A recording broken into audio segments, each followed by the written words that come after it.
பயங்கர ஒரு லெவல்ல வச்சிருக்காருங்கிறத வெளிப்படையா காமிப்பாரு. ஆனா என்கிட்ட அன்பா இருக்கிறத வந்து வெளிப்படையா காமிச்சதே இல்லைங்க சார். என்ன இது sir? You just calm down. வந்தவங்களை தூக்குங்க சார். இதை விட என்ன சார்? எவ்வளோ பெரிய she's is the best woman in this world. எல்லாமே அவங்க தான் சார். பெஸ்ட் கப் நூலு உங்க வேலையை ஓகே. ஏமாளியா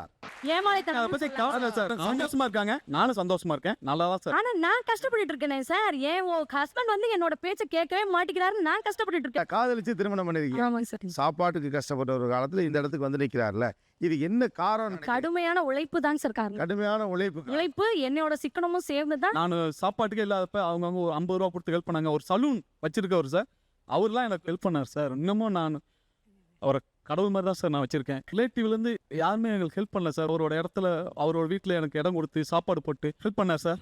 இன்னைக்கு நான் அவர் வந்து என்னோட ஆஃபீஸில் மேனேஜராக போட்டுருக்கேன் சார். ரெண்டு ஏமாத்துனாங்க பார்த்தீங்களாங்க சார். அவங்க திரும்பி சிவா கிட்ட போனா நடக்கும் அப்படின்னு வராங்க.